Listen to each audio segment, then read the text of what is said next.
Hello, I'm just testing if my mic is on or if I can have updates of what's been happening.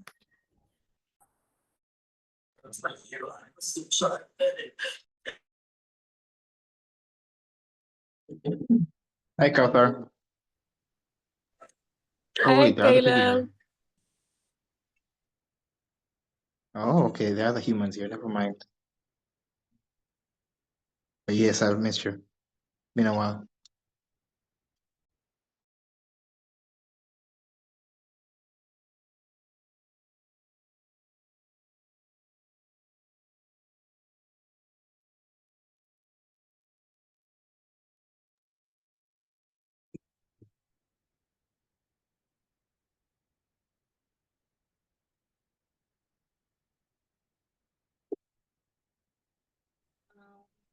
Hi everyone. Thank you so much for keeping time today. I think I am waiting to know whether Rachel is here. Okay, yeah, Rachel is here. So with that being said and done, can I please confirm if team proposition you're all here? Michelle, Renson, and Agnes, are you all here? Here. I think so, yes. Okay, cool. Opposition, Neil, Takia, and Caleb, are you all here? Yeah, we're all here. Great. Since most of you decided you don't want bios, I'm just gonna let Rachel take over. Have fun, guys. Again, if you wanna, what's the thing? So just heads up to everyone observing. Please remain unmuted, not unless we are done with the debate. That is not English, but you get the point. Please don't unmute in between the session unless you're the speaker. What else would I say? If you have any questions regarding the debate, just have them like on the back burner. You can ask them after we're done with the debate. Let's just listen through the entire time. If you want to upload them, just use the reactions. I think that's much better. Yeah, with that being said and done, Rachel, the floor is yours. All the best teams, guys. Okay, great. Thank you. I think for the purposes of this debate, I'll just ask speakers to time themselves and 7-minute speeches. If there's anything that I need to say during the debate, I'll let you know, but I don't think there should be. I'll just let you get on with your speeches and give an adjudication afterwards. If you can turn your cameras on while you're speaking, that would be great. If you also have internet problems, that's fine, I understand. But without further ado, the first speaker can take it away. And please introduce yourself before your speech. Hi guys. I hope I am audible. Yes, you are. In case I break, because I'm sorry I can't turn my camera on. I'm not in a place that has really good internet, so it might make my internet fluctuate. But in case I break, please feel free to stop me. It's actually, yeah, it's good to do this again. Yeah, let's have fun. Yeah, okay. So I'll be taking POIs. Sorry, I'm sorry, wrong format. Yeah, let's do this. So starting my speech. What are they going to do? They are minding their business. Really, this one. Never trust people, David. Sorry, Wangari, about that. Guys, please ensure you are muted. All right. We want to enjoy the debate as much as you, so just kindly do not interrupt the speaker. I think they're muted. Wangari, you may proceed. Let's see who takes it this time round. Okay, all the best. Bye. Okay, thank you. So starting my speech in 3, 2, 1. Chair, agriculture is not just about producing food, it's about the survival of people, ecosystems, and future. Today, we defend a model that empowers smallholder farmers, heals the earth, and builds true food sovereignty. The model is organic farming, and the other side stands for a system that has already poisoned rivers, indebted farmers, and pushed us to the brink of ecological collapse. We're very proud to propose. I'm going to structure my speech in 2 ways. Firstly, I'm going to show you the problems that conventional farming has, and the second part of my speech is to show you why organic farming solves those problems. But some framing just to get this debate going. What does sustainable agriculture mean? Sustainable agriculture must meet 3 thresholds. A, ecological viability. Can we keep farming this way for generations? And is it sustainable? B, social justice. Do farmers and communities have the power and security? Meaning, does their produce sustain them enough for, like that kind of thing? But also C, climate resilience. Can it withstand the shocks and crises that we have in today's world? I'm going to prove to you how conventional agriculture fails in all 3 and how organic farming meets them by design. Why does conventional agriculture fail? It's a false promise. Why do we think this is true? 2 mechanisms to this argument. A, it's ecologically unsustainable. According to FAO in 2022, 33% of the world's soils are already degraded, primarily due to things like industrial farming methods like monoculture, synthetic fertilizers, and tillage. The United Nations Convention to Combat Desertification warns that we're already losing 24 billion tons of fertile soil every year. Industrial agriculture is the leading driver of biodiversity loss and contributing to the extinction risk of 1 million species. The chemical dependency of pesticides, herbicides, nitrogen fertilizers kills pollinators, contaminates waters, and causes eutrophication, like we've seen in the Gulf of Mexico dead zone, which is caused by industrial runoffs from the US cornfields. The impacts of this is very simple. It leads to a lot of irreversible damage, meaning we have degraded soil, like which takes centuries to be rebuilt. And this is not a temporary harm, because the land that was supposed to farm in becomes completely destroyed. And now we have to look for more land, and that's necessarily bad. But also, secondly, we get declining returns over time. Conventional farming yields plateau or drop without increasing chemical inputs, and that's necessarily bad. It's bad because conventional farming now buys into causes more climate change problems, and it necessarily gets harmed by the effects of climate change, and that's necessarily bad. And C, it's socially unjust and economically fragile. Smallholder farmers, which are over 500 million globally, feed over 70% of the world's population, yet receive a fraction of the subsidies and face crushing inputs. In India, which is like one of the world's biggest population, more than 300,000 farmer suicides have been linked to death cycles driven by expensive GMO seeds, fertilizers, and pesticide dependence, according to a study by the National Crime Records Bureau. Why does this happen? Because it's becomes corporate consolidations, where you give a handful of companies global control over seeds, over IP rights, and over export controls, undermining food sovereignty. Their method only feeds agribusiness and not people. It displaces millions into urban slums. It exploits farm workers and locks us into fragile global markets. Because what happens to these farmers is that conventional farming only makes them export cash crops and not build their own local crops, and that's necessarily bad. The impacts of this is that we have human cost. Even if conventional agriculture produces high yield at the moment, it fails the people who grow the food, and yet that's necessarily bad. But we have fragile food security. Global reliance on input supply chains makes national food systems brittle. But also, thirdly, it destroys the very food sovereignty that we're fighting for. Communities lose control over what they grow, how they grow it, and who they feed, and that's bad. How does organic farming feed that? A, we have ecological regeneration. They restore soil through things like composing, like mulching, intercropping, and agroforestry. According to FAO studies in 2022, organic farm can sequester 2.4 tons of carbon per times. The impacts of this is that we restore the ecosystem that conventional farming continues to destroy, and we think that the debate is not just about stopping harm, it's rebuilding what was lost. Secondly, we have long-term productivity. Healthy soil leads to more resilient yields over decades, unlike the yield decline curves of chemical dependency. If the debate is about yield, we have more sustainable yields at the end of it all, and it's important. But also, thirdly, we create natural resistance. Biodiverse systems are less vulnerable to pests, to droughts, and to disease, which reduces reliance on chemicals, which continue to poison human beings and the soils every single day. Conventional farming breaks this nature cycle. Sorry, someone has completed.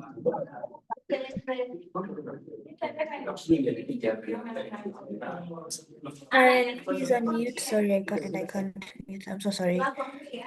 Or can please help me mute her? Sorry.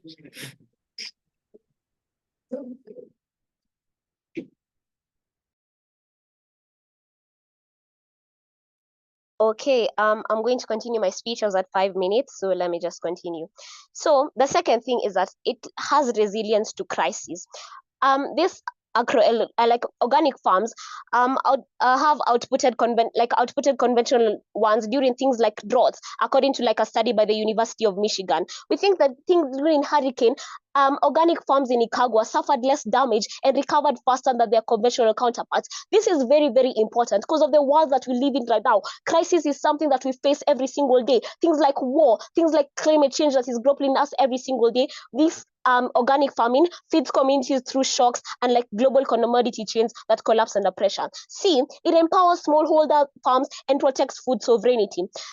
Organic farming relies on local seeds, knowledge, and labor, and not on important chemicals. We have low input costs, which reduce debt and dependency, which enables self-reliance on these small farmers that we are fighting for. It supports territorial markets, which are local and direct to consumer systems, which builds food security and rural economies, and it enables farmers to adapt practices to their specific ecology, culture, and needs, unlike the one-size-fits-all industrial methods. The evidence here is according to IPES Food in 2019, where they show that organic farming increases incomes and yields for smallholder farmers over time while reducing the external cost, because now you don't have to buy to these big companies, and that's necessarily important. The impact is very simple. We build local resilience, food grows closer to home, and like using local adapted techniques. The other idea that can come from opposition is that they want to build girls. The problem we have right now is that we already produce 1.5 times the food we need globally, yet 820 million people still go hungry. The problem is not quantity, it's redistribution, it's poverty, and it's food waste. Conventional agriculture only grows food for exports and not local consumption. Organic farming grow diverse, culturally appropriate food and keep it very local. The impact is very simple. We're able to empower people and we have better distribution, which leads to better yields. And with that, I'd like to end my speech.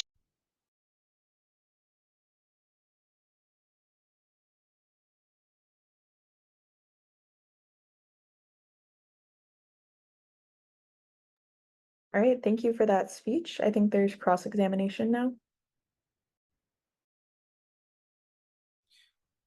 Do we want to do open cross or closed?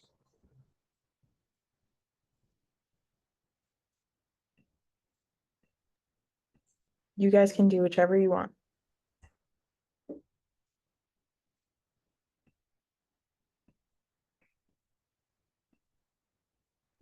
It might be easier to do closed over Zoom, but unless anyone has a strong preference, I don't.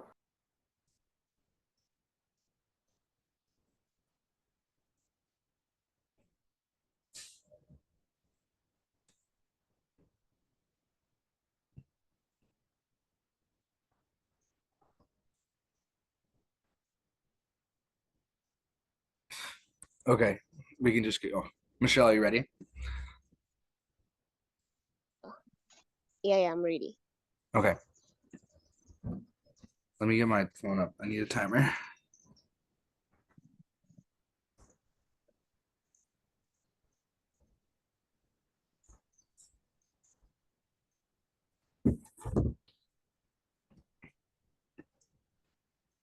Okay. Thank you for that speech. I have a couple of questions. So oftentimes organic farming ends up increasing the price of the food that they produce because the labor costs more, your inputs cost more, and it causes farmers to produce things that go to luxury markets. So how can organic farming actually guarantee that the food is going to stay local and actually feed the people of Tanzania? This is why the debate is about prioritization, meaning that governments are now going to prioritize organic farming. Things like subsidies to farmers will be given at a low cost, right? And even when we prioritize something, it then means that organic food becomes the food that is in the market. That means, according to supply and demand chain, that food becomes way cheaper, and that's how we're able to solve that problem, and people get to get healthier food at the end of it all. Yeah. Okay. If we're going to prioritize organic farming, we know that it's probably going to require greater land usage because they have decreased yields, right? Uh-huh. So if we're going to require more land to feed the same amount of people, this is going to come at a cost of the environment and play into our planet's biodiversity crisis, with things like deforestation being necessary in order to have that more farmland. Why should we prioritize a world in which we're forced to deforest more rather than prioritize one where we can just use less land to create more food? I'd like to disagree with you that organic farming produces more land, because what happens in your world is that now we have conventional farming leads to like loss of soil and like biodiversity and that, which necessarily means the land that you use because of those pesticides and herbicides, you can't use them anymore. In our side, we have things like bush fallowing, which means that land can be reused again. You can't do that on our side, so we have more land usage and better efficient uses than you guys. Okay, you talked about one of like the main ecological impacts along with soil degradation was things like eutrophication. Does this mean that you're not using any natural fertilizers at all and are completely preventing eutrophication of the ocean or the rivers? Yes, because what organic farming does is that it uses natural resources, things like manure. We don't have to use But pesticides that are these natural fertilizers still possess the things that cause eutrophication, which are nitrogen and phosphorus, right? And so you're still going to have a problem with runoff. No, they're degradable, meaning they don't affect the soil. They are very degradable. Things like manure, these are things that are degradable since they exist part of this ecosystem than the artificial fertilizers that you guys use, which is very, very worse for the soil. Okay. In as much as the government prioritization is good, the heavy costs come from maintaining the organic products, which make them more expensive than compared to conventional products. How then does it cater to social justice if it can't even be consumed at a local level? I think in my frame, I told you how organic farming means that also smallholder farmers can be able to use their traditional methods, which necessarily means currently we're seeing they're not expensive because they're tailored to that context. And like in your world where you have to purchase things which are store-bought and have like a specific price. On our side, price is not supposed to be that of a big problem because we have things like subsidies that the government already provides to these farmers through organic farming. But also secondly, these are local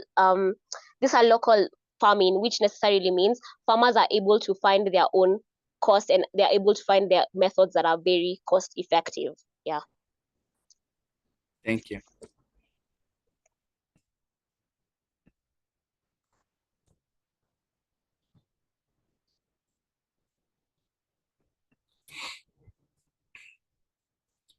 Okay. I'll begin my speech, my next word. If agriculture goes wrong, nothing else will have a chance to go right.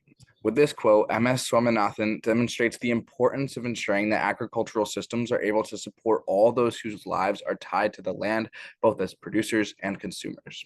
Currently, Tanzania is the second largest organic producer in Africa, just behind Uganda, but it still makes up just less than 1% of farmland and under 150,000 producers. Artenal of the University of Copenhagen, in collaboration with the University of Dar es Salaam, find that food security in Tanzania appears likely to deteriorate as a consequence of climate change. This relative decline comes about through reductions in agricultural production, principally food production, due to increases in temperature and changes in rainfall patterns. The FAO's vision for sustainable food and agriculture is one in which food is nutritious and accessible for everyone, and where natural resources are managed in a way that maintains ecosystem functions to support current as well as future human needs. Sustainable agriculture must balance the needs of the farmers, the consumers, and the environment, and therefore we offer three arguments. First, organic agriculture harms consumers through an agro-export economy. Second, conventional agriculture is better for the environment through reduced land use and higher yields. And third, conventional agriculture is better for farmers through better and easier market access. On consumers, prioritizing organic farming harms consumers by creating an agro-export economy, exacerbating food insecurity. Higher costs of inputs like labor, certifications, organic fertilizers drive up the price of organic goods. Lower yields and more technical management systems for organic farming also drive up the price of the good. This places organic farmers in a position to prioritize cash crops bound for exportation over key crops to support the local population. This is true in Tanzania, where the organic sector is predominantly export-oriented, according to agroecologist Petra Blake-Wellstone. Bjornland in 2022, in a study titled Why Food Insecurity Persists in Sub-Saharan Africa, finds that food production declined due to the allocation of scarce fertile land and labor to export crops without improving land and labor productivity. The focus on export crop production meant that economic, social, and political resources were unavailable to address the research and development needed to develop national food security. All right, now Spellman. When food insecurity is not addressed, millions of people will experience adverse health outcomes, often leading to malnutrition. Organic farming will not solve for food insecurity because market conditions demand that it focuses on cash crops bound for export. On the environment.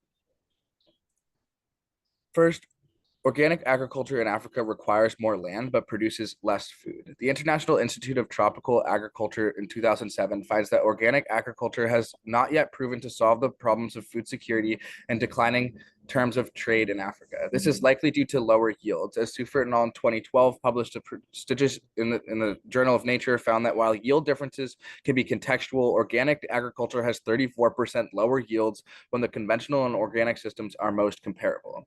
To counteract the lower yields in organic agriculture, farmers generate profits through land expansion. Professor True from Humboldt University found that the carbon footprint of organic farming diet was similar to conventional farming, but organic farming diet used approximately 40% more land. Muller et al. In 2017 from the Research Institute of Organic Agriculture finds that the transition to a fully organic system would require 30% more land usage than conventional agriculture. The amount of theoretically available arable land per person is predicted to decline from 4.7 hectares per person in 1970 to 1.5 in 2050, according to Kleeman in 2012. Therefore, a major advantage of continuing conventional farming is not needing to expand land use for the same amount of food, providing insulation against the impacts of climate change on land use and food insecurity. Furthermore, Doggart et al. In 2020 find that agriculture is the main driver of deforestation in Tanzania. And the picture that emerges at the macro level is critical because the critical role of habitat loss plays in planet's present biodiversity crisis. There are a myriad of causes behind the world's unimaginable loss of 52% of total wildlife between 1970 and 2010.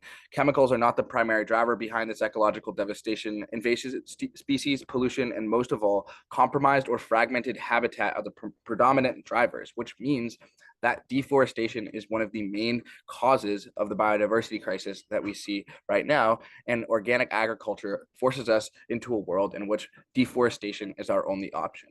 An all-organic system would threaten the biodiversity of Tanzania and East Africa through habitat destruction and fragmentation.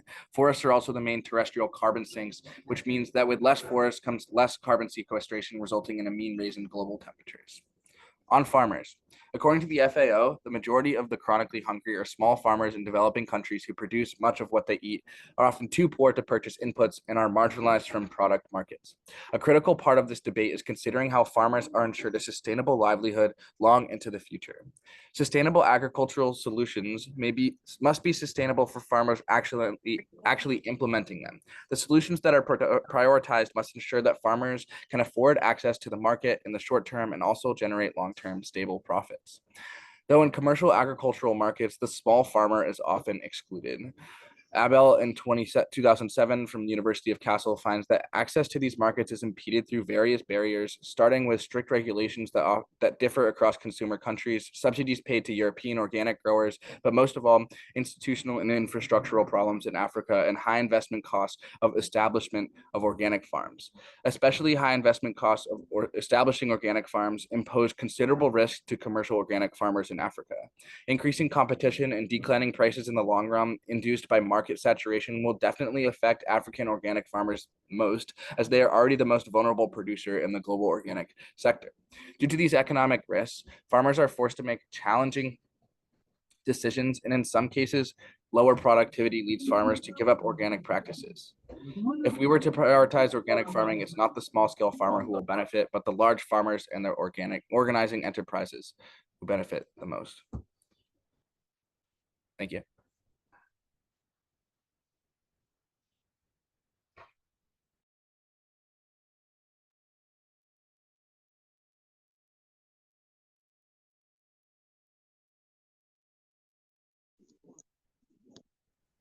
I'm ready for cross. Okay, well, just a minute. I need to time this. Okay. Are you ready? Yeah. Okay, starting in 3, 2, 1. How do you justify pushing a model of the global south that makes them reliant on expensive imports while organic farming builds local resilience and sovereignty? Yeah, I mean, conventional farming doesn't necessarily mean that they need to rely on expensive input costs. We actually argue that that organic farming requires greater upfront costs and greater costs for inputs, because you have to have things like certifications and you have to follow all these strict rules in order to access the luxury markets in Europe and other places. And so conventional farming offers an alternative in which they're able to capitalize more off the land that they actually control by increasing their yields, by not having to follow stringent regulations that are coming from outside sources, and by being able to practice farming more freely. Okay.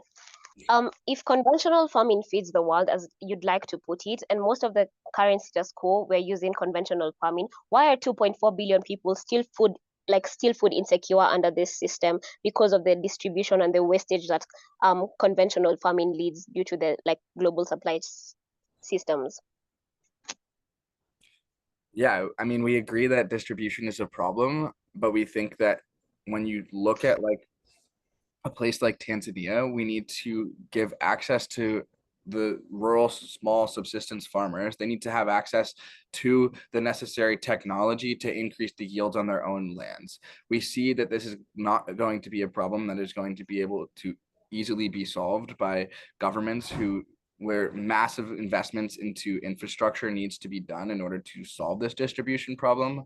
That's not going to change based on if we use organic or conventional farming, but what will change is when you give the technological access to small rural farmers, they're better able to feed and support themselves without reliance on outside government. Pushing the idea about prices and all of that kind of things, and you've stated your whole case about Tanzania. The Tanzanian government currently subsidizes chemical agriculture, but over $50 billion a year. Why is it suddenly unaffordable if we do the same to help farmers transition to organic farming, which is A, more sustainable, and B, meaning that we cut the whole colonial dependency now we have on this big conventional farming markets? Yeah, the problem is that you have these higher input costs like labor, certification, or organic fertilizers, and you have lower yields and more technical management systems for organic farming practices, which is driving up the price of the good and making organic farmers prioritize cash crops that are bound for exportation rather than key crops that are necessary for feeding the local population. So this idea that you're going to be able to just use organic agriculture to feed local populations is not true, because we're actually seeing that they're forced to sell their product at a premium, and that premium in those markets are only available in European context or American context, and therefore we're actually not reducing our reliance on international markets in any way by prioritizing organic farming, and it's actually going to make it worse. How is the system dependent on fossil fuels, global chemical supply chains that are so bad to the very environment that we're supposed to survive on, supposed to survive climate disruptions or wars that are currently happening? Yeah, we see that the biggest threat to climate change right now, one of the biggest threats is deforestation, and that's exactly what organic farming is going to force us to do, because we see these decreased yields, especially if these decreased yields due to organic farming happen in places with little infrastructure, without infrastructure to access greater agricultural markets. We're going to see a huge biodiversity loss in the places that are experiencing the greatest threat. And the reliance on chemicals, I think Is yeah, okay. Yeah.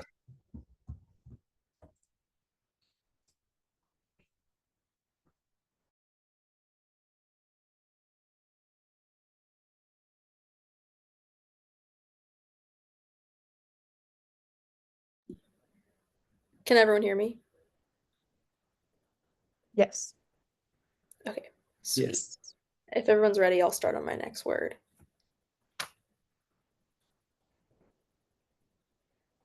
Okay, I'm going to start off with a little bit of rebuttal as to what we just heard from Neil, and then I'm going to get into some extension of the amazing arguments that Michelle brought us to start off this debate. All right, so starting off with I'm going to go through each of their arguments one by one, starting off with this like consumer harm and agro-export economy argument. Organic does not inherently require an export focus. The focus on exports is a product of global trade systems and like broader policy decisions, which is not an inherent flaw in organic farming. Agro-ecological models can and do support localized food systems, especially when governments incentivize domestic markets and infrastructure, which is what we were talking about in the prioritization element of this motion. Cash crop production is also central to conventional farming. I think this is a harm on both sides of this debate, and I'm gonna get into later why this is like about this like small farmers argument that Neil brought us. Okay, cash crop production is going to be prioritized in either world. Blaming organic farming alone ignores the broader economic structure that actually incentivize exports and incentivize what farmers have to deal with in our modern day to keep themselves afloat.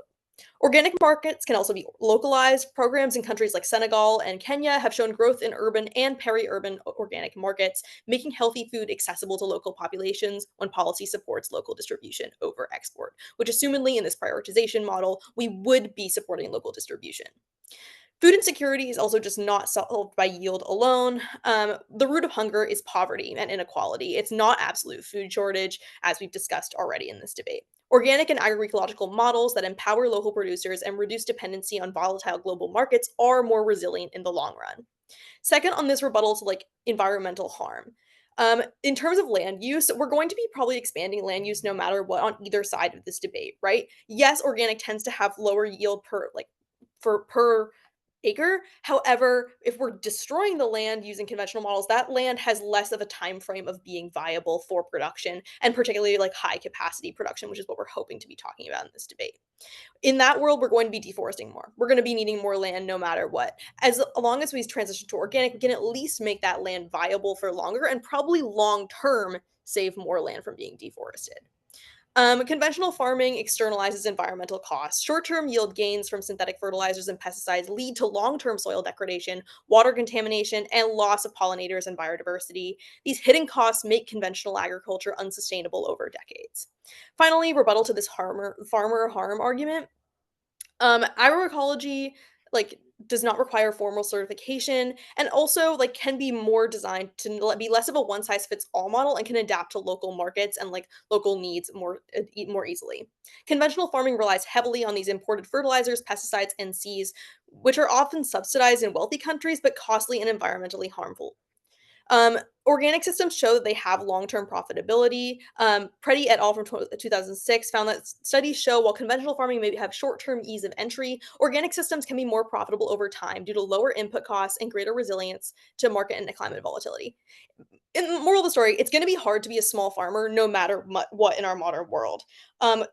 It's super hard to be a small farmer. You're going to probably have to produce cash crops. That's the same in either world. You're going to have to use your land. We're going to see this more long-term being better for the farmers in terms of their health, in terms of their long-term viability in their local area if they transition to organic. Okay, now to extend some of the great things that Michelle showed you. Okay, research has shown that on average, organic systems use less energy than their conventional farming like systems. We found this from Morgera et al. In 2012.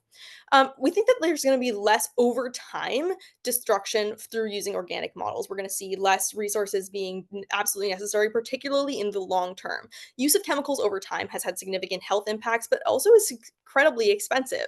Less energy is also feeding into like using a ton of energy is also feeding into this. You need a lot of equipment. You need a lot of pesticides. You need a lot of distribution materials. This is lessened in an organic system. Okay. On food security, there's evidence from Gambia, Madagascar, and Sierra Leone that the mean yields of rice under 103 conventional farming are much lower than those under agroecology. We see this from Uphoff in 2003. we see that yields can be equal. We see that there are like this comparison between incredibly fewer yields and incredibly high yields from conventional farming is simply not consistently accurate, particularly in the long term when we're thinking about this soil health and long-term distribution.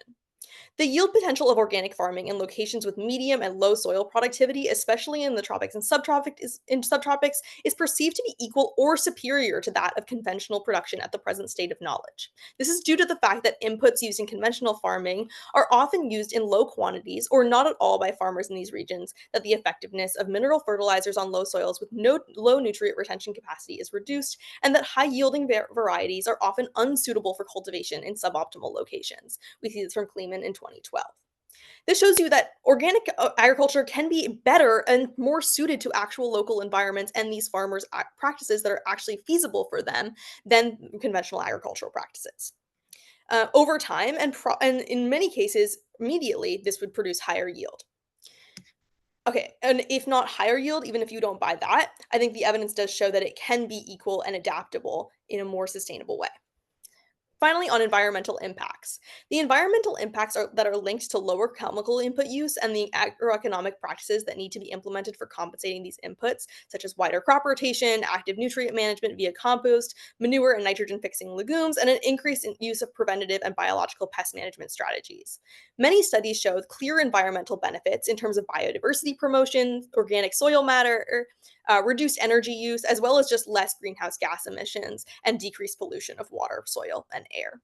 This is obviously a good thing for the farmers, and it's also a good thing for long-term production and actually feeding people that need to be fed. If we are going to continue to be destroying the land, we're going to have less land to use. We have to choose. This is the time that we have to prioritize organic materials and organic use. Otherwise, we're going to be screwed down the line. Okay. There's also a low cost of inputs, which Michelle kind of got into, but this strategy of using organic materials can be adaptive and can be best for the farmers in terms of long-term sustainability, health, soil health, and like human and societal capital acquisition. Not only does conventional agriculture not have any solutions for the current agricultural inequalities, it actually perpetuates them. Continuation of this system promotes industrial agriculture, free market-based instability, big business, and unfair competition. We have to prioritize organic materials in order to invest in people and the environment. Thank you. I'm ready for cross whenever.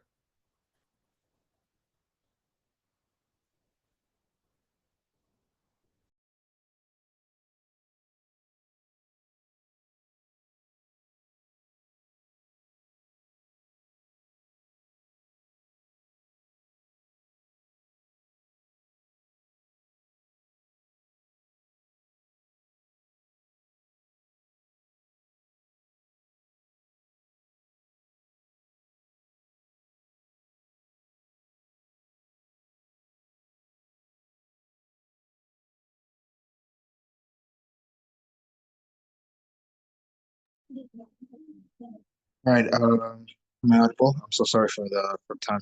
Am I audible? All right, let me just start my timer. I'm just gonna be asking a few questions.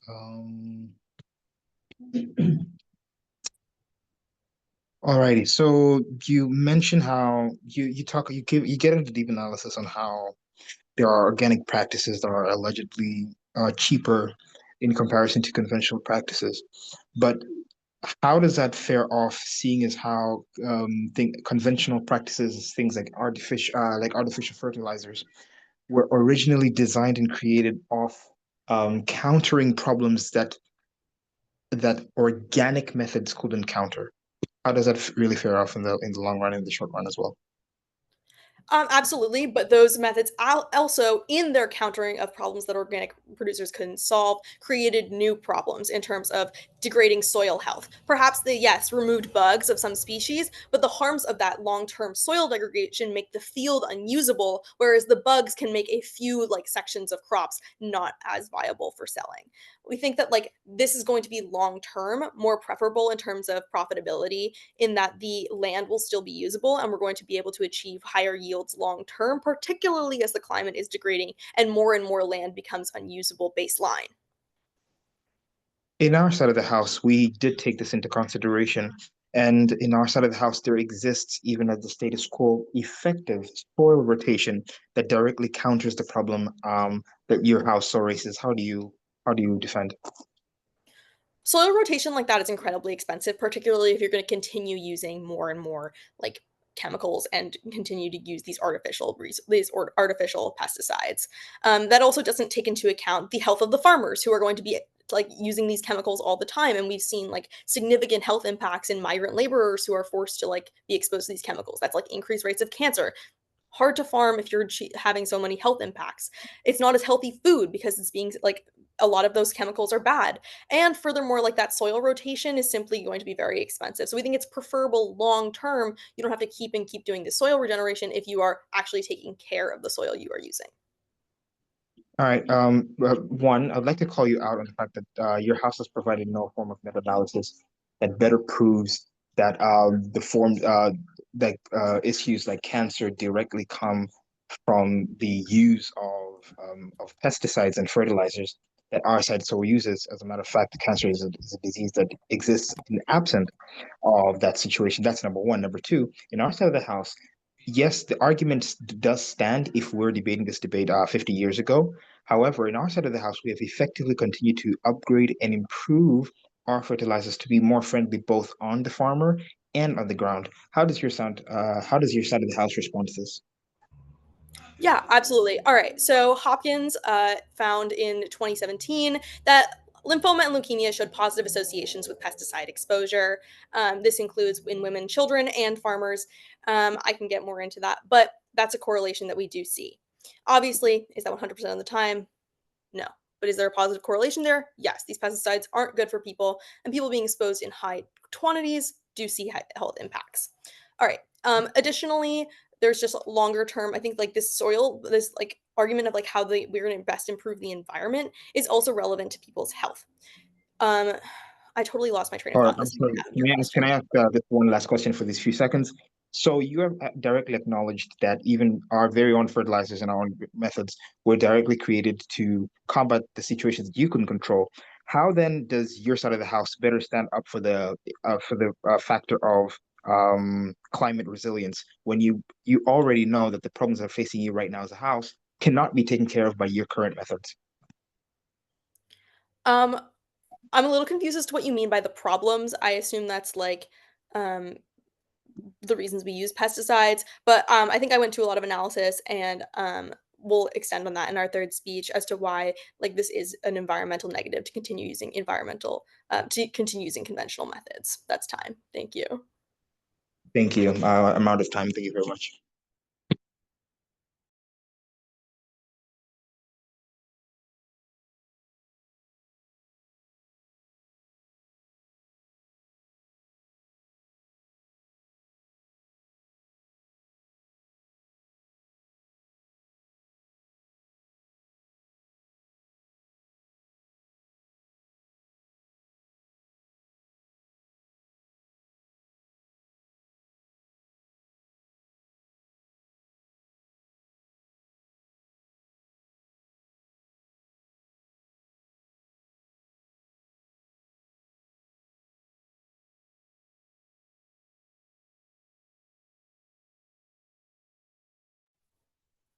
Is that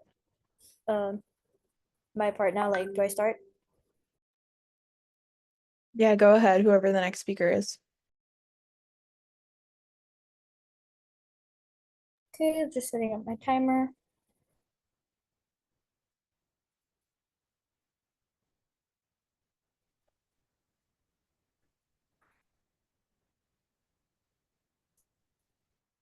Begin in 3, 2, 1.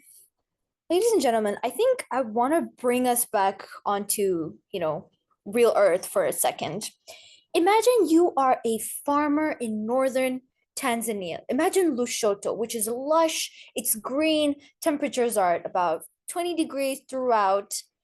However, within this lush green area of Tanzania, there is poverty, there is immense struggle, and there is hunger. It's everywhere. You would think that somewhere so lush, so full of agriculture is thriving, but it is not. And that is the reality for a majority of farmers within Africa. It's not a matter of having conventional farming or organic farming. It's just the fact that no matter how much they produce, they are constantly stressed about providing for their families. They're constantly stressed about how are they going to feed their kids? How are their kids going to go to school? That is their reality. And what we're trying to talk about today is how to make their lives better while also sustaining the agriculture going on in Africa. It is so easy to sit upon your high chair and say that organic is going to sustain all of us. It doesn't matter if it's taking up way more land. It doesn't matter if it's inefficient in the long term. It doesn't matter that it takes more time. But you know what? To that farmer living in Lushoto, it does matter to him because his number one priority is taking care of himself and taking care of his family. So it's so easy to put all these factors aside. But when you're living that life, it really isn't. What we're trying to tell you today, apart from our main arguments that were talked about by Neil, we're trying to tell you that conventional doesn't necessarily mean expensive, okay? Because the truth of the matter is, a lot of organic fertilizer is inaccessible. And unfortunately, organic fertilizers are usually not as cost efficient as Prop is making it out to be in providing main nutrients and are usually not available in sufficient quantities. That was Sanders and others in 1996 and in 2002.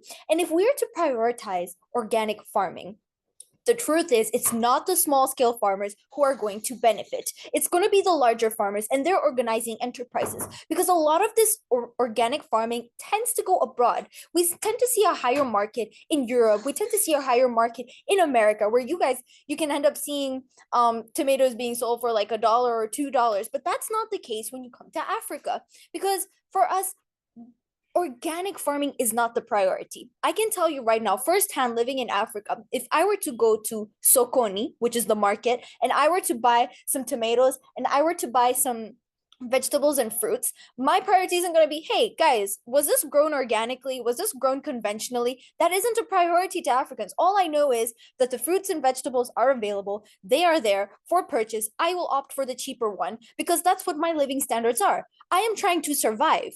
I'm not going to start thinking about something being organic or not. And when we look at the yields altogether, right? On average, organic farming is averaging at 25% lower than conventional ones, which yields a gap of 30% when it comes to cereals. So this really affects the food security in general. If you're targeting a nation that is starving, that is in poverty, their number one priority is going to be feeding the community. If you're telling us that these effects of conventional farming are not going to, like, if you eat this and you don't immediately die, that's like the baseline for us. If I eat this and I don't die, great, and that's not how it should be. Of course, we're not saying that, but with time, we're finding new ways for conventional farming that doesn't affect people as much as Prop is trying to make it out. Like I said, it's so easy to say that organic is the only way when you're sitting on this high chair, as opposed to when you're actually living the life. And if we're looking in comparison, if the land use is going to be even worse, if the time frame is going to be even worse, what stance does organic farming have? What is the immediate solution that we get from organic farming that truly creates a better long run when we look at Africa? What is the productivity, the sustainability? Is it really such a gaping difference that organic farming should be more prioritized when our priority is feeding the people? Our priority is combating poverty, because that's what true social justice is as compared to anything else. I think I'm going to finish this off by saying when it comes to conventional and organic farming, we really should prioritize in the now. We should prioritize what is the effective when it comes to combating poverty, when it comes to combating the gaps in the market, instead of just looking at what easily benefits the white man's standard of what is healthy agriculture. And yeah, I think I'm gonna leave it at that.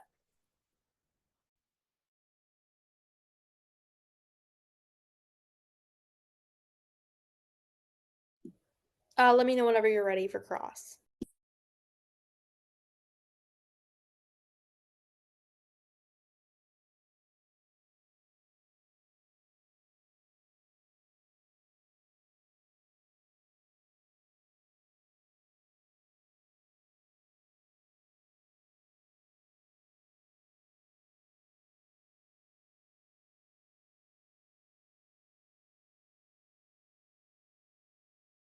I'm completely ready for cross, just like letting you know. Like I'm literally just waiting for y'all. Okay, cool. Then I'll start on my next word if that's good. Okay.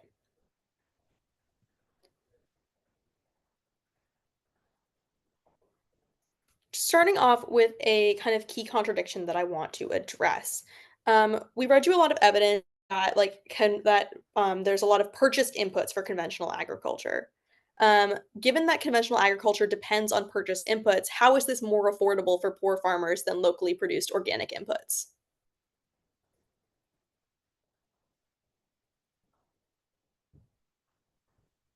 Sorry, I just want to understand your question better. You're asking me how investing in conventional fertilizers is more cost efficient than using organic fertilizers. Right, because we talked about how there's like more purchased inputs and we were talking about the immediate benefits for the farmer, but we read you a lot of evidence about how it's more expensive immediately. Well, okay. The truth of the matter is a lot of this organic fertilizer that you speak of is inaccessible in the first place, which is why I'm talking about, like, I recently went to Lushoto. There are no stores selling any of trying to preach organic fertilizers or anything like that. All they know is they get bulks of their fertilizers and that's all they use. They're not asking what's in it. They're not asking what it does. All they know is this is a fertilizer. I am buying it because it is cheap and I know it will feed my family. So we're telling you when it comes to prioritization, the priority isn't within it being organic per se. The priority is what is easily accessible. Because if someone is out there thousands of kilometers from the main city, what reaches them is what they will use. Sure, okay, I think that's changed in a world where we prefer things, but I'm going to move on. You mentioned deforestation risks from organic agriculture. Isn't deforestation already primarily driven by conventional expansion, including cash crop monocultures and industrial farming? We're saying that deforestation is happening, but what we're telling you is risking deforestation for that much land and not having a guarantee of the yields in the end, it doesn't make an economic sense. I would rather we know that deforestation is happening at a smaller scale, but there are guaranteed yields in the end. My kids will be fed, the country will have food, as opposed to risking that much land and not having a guarantee of yields. Right, but we're already preferring conventional agriculture and we're not seeing those yields in terms of everyone being fed. If food insecurity is the main concern, wouldn't relying on international markets for conventional inputs like synthetic fertilizers and pesticides also create economic vulnerability for small farmers? I understand that we're seeing the gap right now, and as said by your first speaker, you're saying that the issue isn't the production, the issue is the redistribution. But what we're telling you is that even if we do focus on this organic agriculture, it's not going to fix the redistribution either.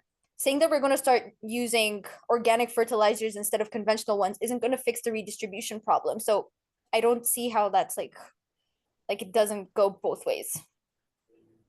Okay, yeah. You emphasize that organic farming has lower yields. How do you account for the context-specific studies that show that organic and agroecological yields can match or exceed conventional low-input systems, like those already dominant in sub-Saharan Africa?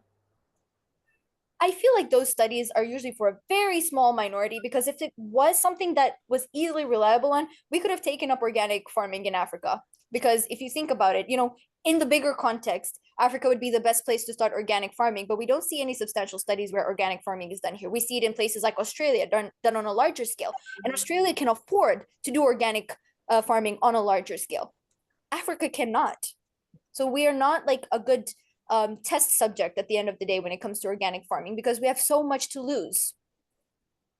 All right, that's time. Thank you. Thank you.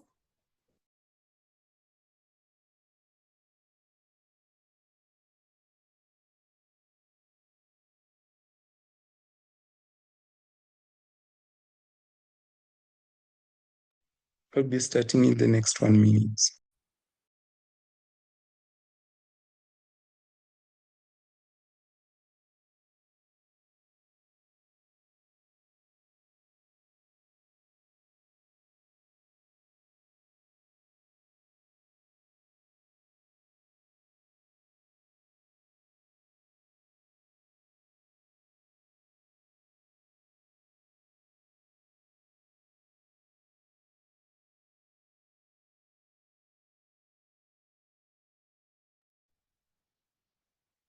Panel, just allow me to take off my specs because after all those arguments, I can see the points or the reasons why we should initiate the conventional farming.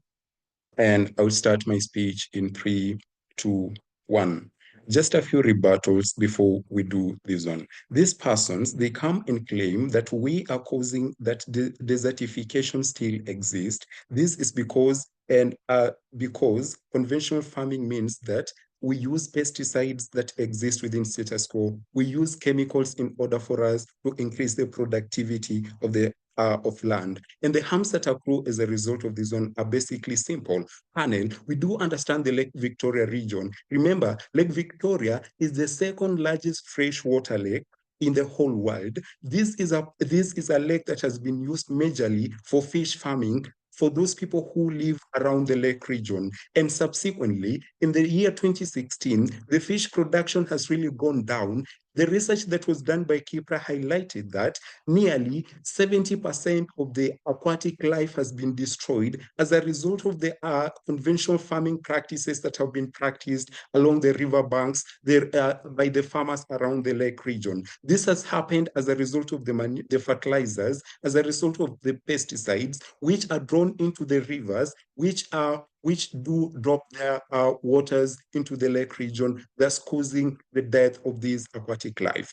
Panel, the impact of this one that it has to the farmers is we end up like losing most of these fish that happen there. Even if in their world, they were arguing on matters justice, we just feel like that is not justice enough because on two impacts. One, most of the people who are relying on fishing as an economic activity around that particular area have lost their jobs, and that one cannot stand this particular instance. But secondly, we have lost the fish within the sea. Hence, the food sustainability, the protein content that comes as a result of the fishing, it has been lost, and we just feel like that one is harmful to the health. Secondly, panel, the idea on the cost, they say that agro-ecological farming is expensive, but notice that $500 billion per year are used globally in subsidizing industrial agriculture, which puts governments in so much debt, and at the end of it, the people don't get food due to the access of distribution. As Michelle Wangari has already highlighted to you, that the major problem over here, it is about the distribution. It is about the poverty. Panel, and we solved this one in our world, in that by giving these small-scale farmers empowerment, through the education, the training programs that we propose over here, we can produce so that they can produce their own food and feed the poor local communities, and that is the desperate urgency of now. Panel, the issue here is not about production. As per the findings that were done in 2023 and the report that was written by UNEP, it was highlighted that, did you know that a third of the food produced globally doesn't reach our tables? This is an issue not just about the production. And if we go for the conventional farming, the key thing here is increased yields. That is the bargain that these people have, and it doesn't stand here. And the key problem that we have with that one, it is about the sustainability thing. Panel, the continual use of these fertilizers and these farm chemicals creates some sort of vulnerability within in the soil. Hence, at the point in time you don't use these particular fertilizers within that particular piece of land, there is that degradation and the yields are drastically going down. And it has already been highlighted to you that during the use of these pesticides, the fertilizers, most of these farmers, they're now subjected to these chemicals on their bodies. They end up suffering from the breathing illnesses, cancer, and everything.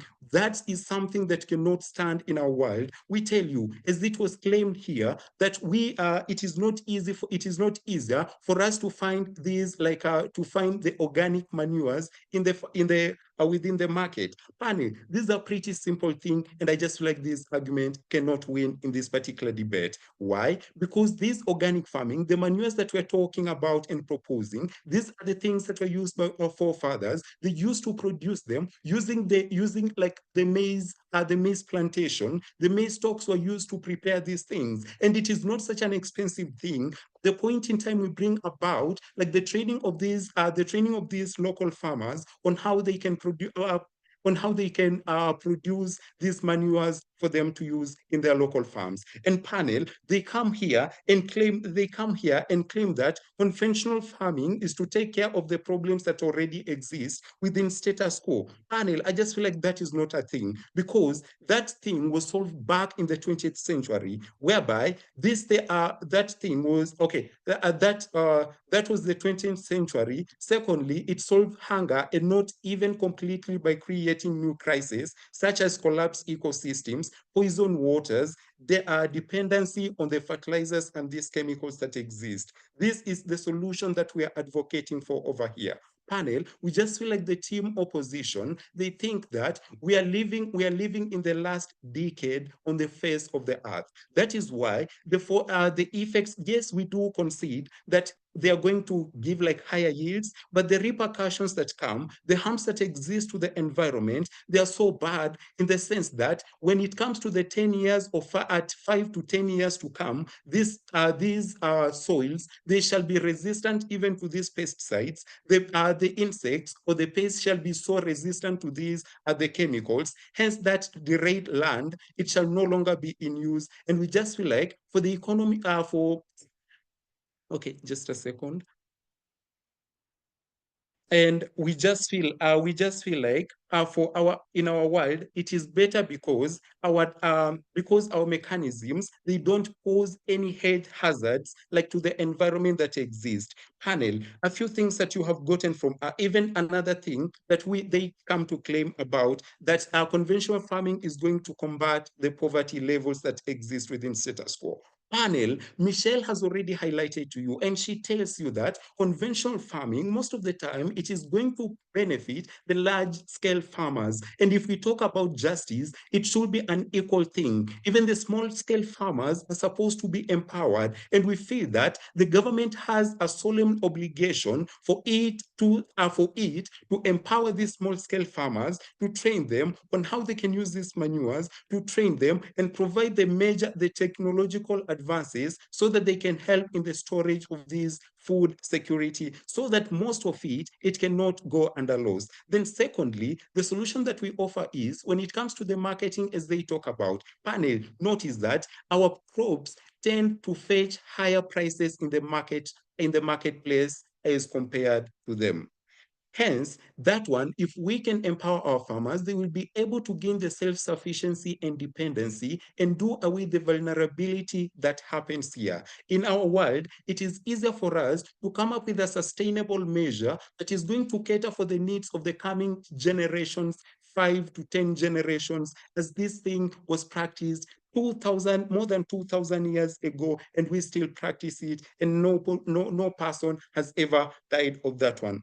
Panel, now let's come to the conclusion. As I tell you, panel, we've been able, in our world, we're able to achieve all these things, and we're able to safeguard this 4 major principles. On the principle of health, I feel like we win this particular debate because we tell you that organic farming sustains and enhances the health of the soil, plants, animals, and is one and indivisible thing, which is a good thing, panel. They fail to prove on their side. Then secondly, on the principle of ecology, we tell you that this practice bases on living ecological cycles,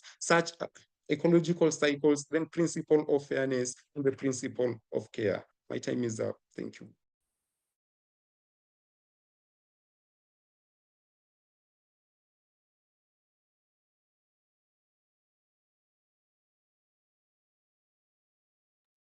I believe there's no cross-outs here for the third speakers. We just continue. Correct. It's your You turn. wanted to cross. No. I'm just trying to remember. It's been a minute. I can give you No, I'm good, bro. You're amazing. Thank you. Permission to set up my timer.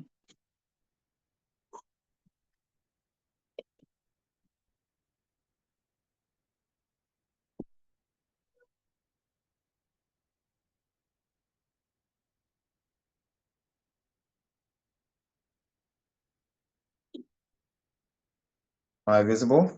Am I audible? Yes. I'm sorry. I just want to hold up. All right, so I'm just gonna have to do this audio because I might need to hold my phone and it's gonna be a bit inconvenient. But hello. Um, I'm going to be starting my speech in 3, 2, 1. Panel. The side that wins this debate is the side that comes to the table and offers you more good than harm, right? And listening to this debate, we hear the first speaker side affirmation provide a framework, and the first speaker speaks so eloquently when she says that we need to be able to cater for the 3 most important factors of this entire debate. Number 1 is ecological viability.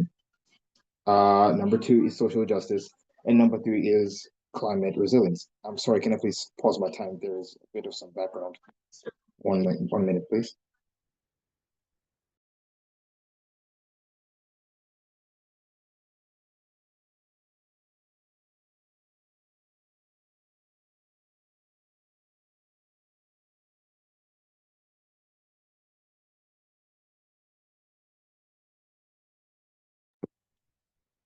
All right, I'm sorry, I had to just take care of something. Permission to resume my time. I was at 37 seconds. Yeah, go ahead. Yeah, right. So the first speaker of side affirmation comes forward and tells you that this debate is only won when someone is able to cater for the 3 most important facets. And when someone is able to take care of the ecological viability, the social justice aspects, and the climate resilience, this is when this person is going to win. Now, in this checkbox, we have to understand that this debate has never been the debate of whether organic farming is good, right? This debate has not been on the fact of the battle between good and evil, right? Even as our side, we do believe to a certain extent that we want our people to eat healthy, we want our people to have the best food as possible. However, panel, what we come to see in this debate is uh, while to a very small degree, how side affirmation takes the economical viability clash as they try to analyze how it's going to be healthy and important, we also got back at them when we engage on how they're actually going to be using twice the land, and it's not exactly effective, and it's not exactly efficient, especially to a continent that is constantly faced with issues like hunger and starvation,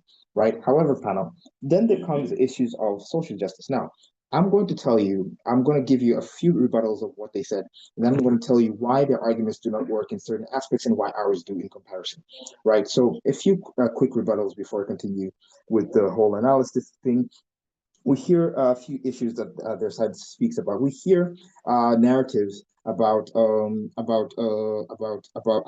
how organic products are resilient in their side of the house. However, panel, the reasons why organic products can never be resilient in their side of the house is because we created artificial products and artificial fertilizers and artificial everything to counter issues that organic practices could no longer handle. Because as time continues to fly by, the first speaker has clearly brought forth issues like different rain patterns, like global warming, things like old organic practices cannot really keep up with because the climates are different, right? And we tell you that even in their argument, they fail in their argument completely. Another thing is that they make a narrative in which they try to paint organic products as expensive and as products that show higher yield to the farmer. We tell you this, panel, that the first thing you have to analyze is that organic products are not expensive for the sake of margins or, to put it simply, for the sake of marginal profits for the farmer. However, they're expensive because they have to cover so much loss for the farmer. I'm going to get into heavy analysis for that. Another analysis that was constantly being brought up by side affirmation was that 50 billion, allegedly 15, because this was not really backed up by any form of statistic. I'm just going to try to quote it anyway in the off chance that they were correct. But even if they were correct,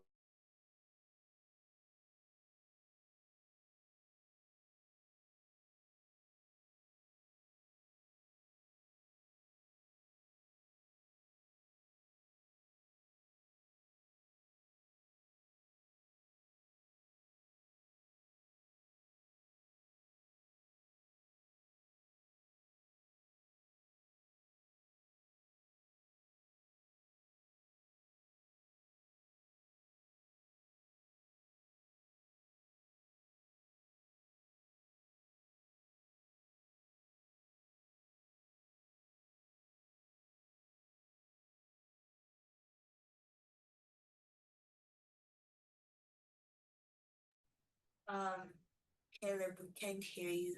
I think it seems like I'm not the only one. Tekia or Neil, could you please check on him? Thank you. Yeah, I'm here. I'm here. Something happened to my Wi-Fi. Am I still audible? I ended like 4 minutes. Am I correct? Was that 4 minutes? We can hear you now. Yeah, go ahead from there. Cool. 1 minute, please. All right. Let me just try to recapture my flow, and I'm gonna resume in my next word. Right. So the whole narrative of the $50 billion to be allocated in this world and we still have the same change doesn't really work because the nature of the plant is different and it requires much more attention and much more capital. And I'm going to go into analysis on that. Now, let's look at why their arguments do not work, because we bring forth the issue of market, because this is an important aspect of the African man's life, as we've constantly highlighted. An African man is interested in what feeds his family and is interested in what puts bread on the table. And we tell you, right, this is the problem this is why organic markets do not work in both sides of the house. Number one, we tell you that organic market have very high requirements that average farmers panel can never amount to. We have one of the most prominent factors that requirements that organic markets require is that organic markets require a farmer to make sure that his products are 100%. He's 100% organic, even in the instance that they're threatened by diseases and they're threatened by being spoiled. Right, a farmer is not allowed to redeem his product with artificial fertilizers, artificial products, even if it leads to the spoil of more than 2 acres or 5 acres or 10 acres of his product, right? And these are requirements that farmers cannot simply live by because, as we said, panel, this is not exactly the utopian that side affirmation tries to paint, where the African farmer does not really need to cater for his family and his loved ones. This is a world where every single cent, every single shilling counts to the average farmer because this is what leads to them putting bread on the table, right? We tell you this, right? That the organic agriculture operations, organic markets, by these very requirements that have been held up, can only be monopolized by large groups like Access Group, group like Metal Group Panel, in which their owners stand at a very hefty price of more than $50 million net worth, can never be compared to by an average farmer who can barely crack at $100,000 net worth a year, right? And we see this because only large companies that have massive diversification can ultimately pull other funds from other locations to better cater for the massive expenses and costs that they have to spend in organic farming, something that the average farmer panel cannot and will never do. And last but not least, the organic market does not and will never work in the African market to begin with. So allegedly, so there is actually no way. Not only is there no way for markets to work if it doesn't work in Africa to work abroad, but even in Africa panel, our second speaker comes and tells you that the farmer is more interested in what feeds his family and not necessarily what side affirmation deems to be holier than thou. And seeing it as the operations are more expensive in the first place, they cannot access this panel. Now, we tell you this, in our distribution clash, we tell you we win this because in our world panel, the farmer can first sell in his own economy, first sell in his own market panel. We're telling you that conventional farmers from poor to rich have been able to sell their products at the most average and local markets possible before even attempting to break through international markets. And we'll tell you why this is true, because we have to understand panel something very important. The breakaway, the preference away from organic farming to conventional farming was never made by the government or private subsidies, but was made by the people themselves, was made by the people that side affirmation and claims to protect, by the very farmers that side affirmation is trying to put down by throwing them under the buses of these huge monopolies that are the ones who end up benefiting instead of the average farmers,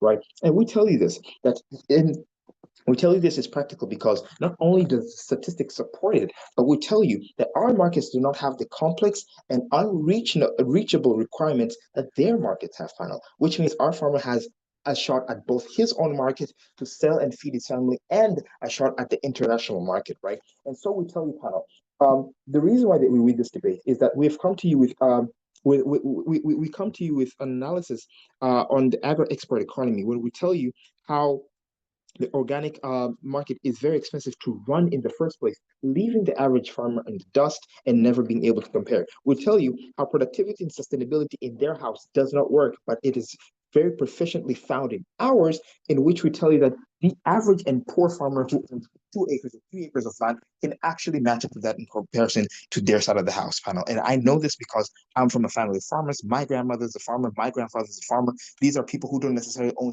millions of acres that site affirmation is trying to protect, but the people who merely own maybe 10 or 20 acres or 15 or 10 or 5 or 4 acres that can push the families forward. We tell you that their analysis panel that has been brought to this table can in no shape or form be taken into accountability, because the credibility is just null when their analysis directly feeds into a fantasy of Africa, but not the reality of Africa, in where we see that not just the farmers, but even the average people in the first place are merely trying to feed their families and not necessarily go by the playbook that site affirmation claims to be the most righteous book to ever exist, right? With this, we tell you, panel, in our world, farmers live happily ever after. In our world, farmers can sell in their own markets and are acceptable in their own markets and are as a status quo. In our world, farmers are able to achieve and break through into international barriers without suffering under monopolies that site affirmation has put in place due to these complex proceedings.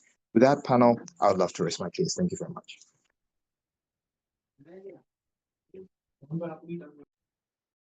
All right, thank you everyone for a great debate.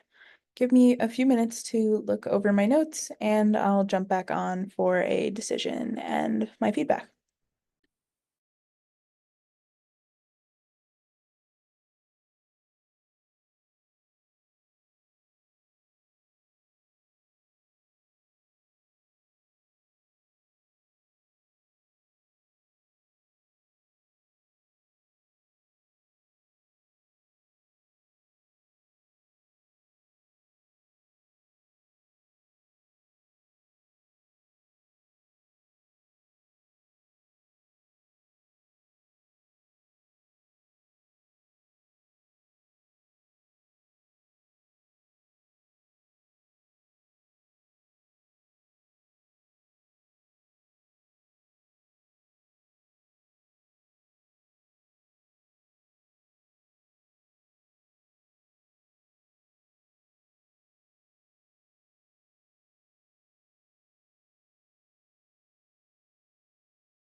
Okay, can everyone hear me?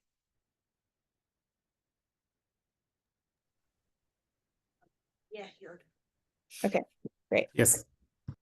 I will give some feedback and then debaters, if you have any questions for me, I'll ask for those first and then I'll open the floor for people to ask questions to all of you. All right, so I decided the winner of this debate was the side for organic agriculture, Michelle, Agnes, and Renson.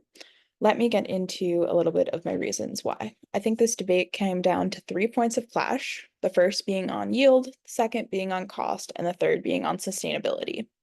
Both sides give me good evidence for their points about yield, as in both the conventional side tells me they have higher yield and the organic side tells me they have higher yield. At those points, I think that clash is kind of a wash. However, the organic side brings up a really interesting point of the problem is not actually our yield, it's about distribution. And both Michelle and Renson harp on this point multiple times when they say, if we are already producing more food than we currently need in the status quo, and there are still over 1 billion people left hungry every day, increasing the yield through conventional agriculture isn't going to matter either way. And I think that's a very compelling point that I don't get enough answer to from the conventional side of the debate. On the second point for cost, we get this discussion about the organic team telling me they have some evidence for it being cheaper and there being a shift in the status quo when the government starts to subsidize and prioritize organic agriculture. I'm compelled to believe that yes, there probably would be more subsidies for organic agriculture in a world where the priorities were shifted. That being said, I would have liked some more evidence or analysis from everyone about like the actual costs of these fertilizers on the conventional side or what fertilizers or methods you use instead on the organic side. I get a lot of comments about there is high cost to like the inputs in conventional farming versus there is high cost for the inputs in organic farming, but I'm kind of left wondering what either of those points mean. And on this point of sustainability, I think both sides kind of tried to get at the point quite well.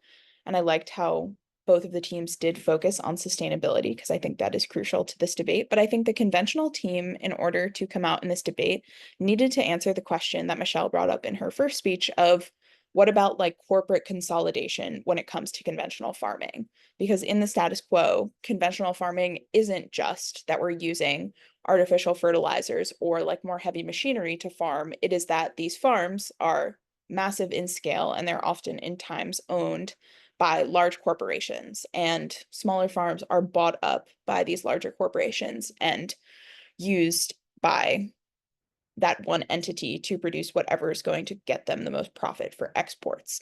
So I don't think the conventional team answers that well enough to win out on that point. I think that point goes a bit undisputed.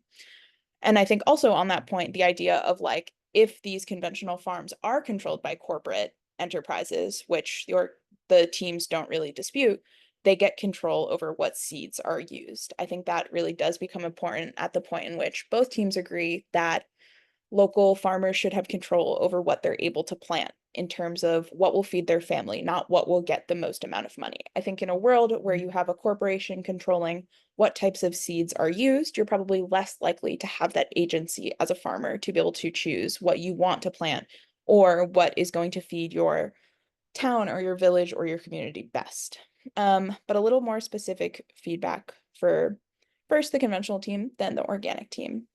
The main points I get from the conventional team, I get a lot of good things out of Neil's speech saying that agriculture is the main reason for deforestation in Tanzania. I think this is the most compelling point we get from the conventional team. He tells us that there's huge losses of like wildlife and habitat, and a compromised habitat is the main reason for biodiversity loss. I would have liked to hear a little bit more about why this point, if it is true, which I believe that it is, matters more than the agency point we get coming from the other side of farmers being able to control what they plant, especially when you focus on this idea that like organic farmers are going to be forced to plant cash crops because it's more expensive. I'm not necessarily buying all of that analysis, and I think if you integrate that a little bit with the deforestation arguments, that could be a bit stronger.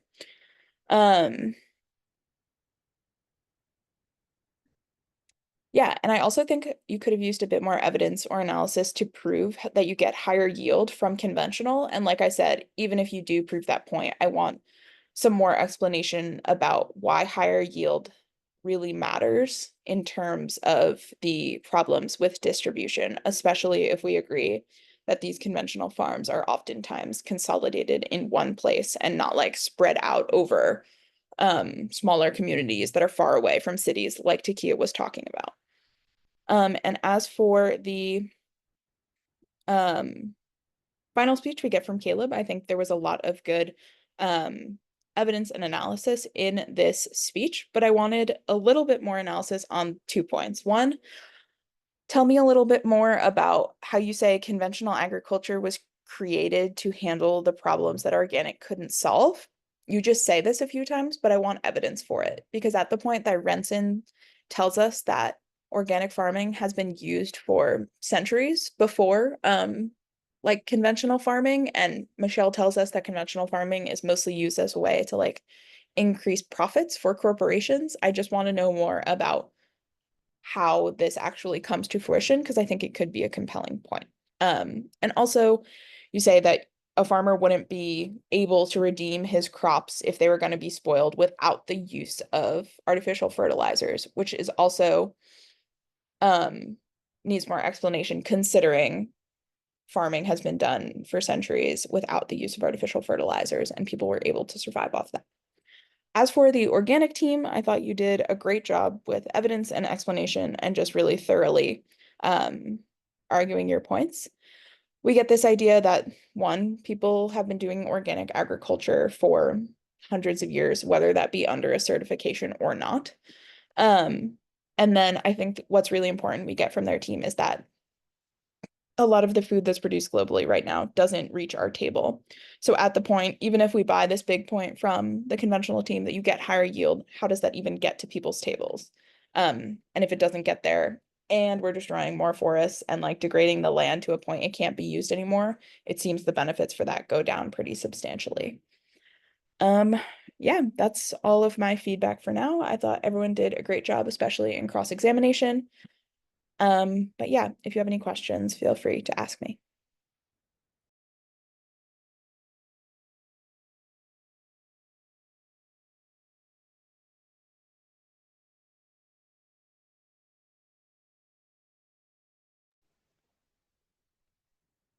Good evening, everyone. This is Ken. I just wanted to add a few additional comments. Marissa asked me to say a few words briefly. So you already had some excellent feedback on this debate from Rachel. So I just wanted to highlight a couple of things. Number one, overall, I think everyone did an absolute masterful job. If you are watching this debate thinking, oh my gosh, I'm not ready to do that yet, that's perfectly okay. That is, after all, what practice debates are for. Also, remember the topic that we will be debating in Arusha is a different topic, and no one has debated this topic before. So everyone is starting off on equal footing in terms of being able to get warmed up and get started with debating our labor justice topic. I hope you were able to follow all the arguments in the debate. I know the speakers were speaking at a pretty good, let's call it a pretty good debate pace. And I would say that if you had trouble following the arguments, you do want to try to practice your note taking. We call that flowing in debate, but you do want to try to work on your improving your note taking. I did post some tips in the chat for how you can take notes in the debate. And if you follow those tips, I promise you it will help you track the arguments in the debate and follow along. As you can see, the debate came down to only about 3 key issues. And if you remember in the case construction lecture that I gave earlier in the week, I talked about how often you really only need 2 or 3 strong, well-developed arguments to win debates. And I think that was kind of reflected here. The cross-examination was very intense. Hopefully you guys enjoyed that part of the debate. I enjoy the back and forth that you get and the opportunity that you get for cross-examination, follow-up questions that you don't get with POIs. One suggestion would be, I'm noticing that speakers are asking longer questions, and it's okay to ask a long question or to set up your question, but you might find it's more effective to ask shorter questions to set up the larger point that you want to make. You know, when you ask a POI, you get up to 15 seconds to ask your question. But because you only get one question, usually people load more into that time. But cross-examination really isn't the time to make a speech. It really is the time to ask a series of questions. So you might want to consider how it might be more effective for you to ask a series of short, close-ended questions as opposed to trying to ask a very long question in cross-examination. It's a different style of asking questions. And so hopefully that all helps you all, and I hope everyone is putting their cases together for the affirmative and the negative, and continuing to get ready for these debates.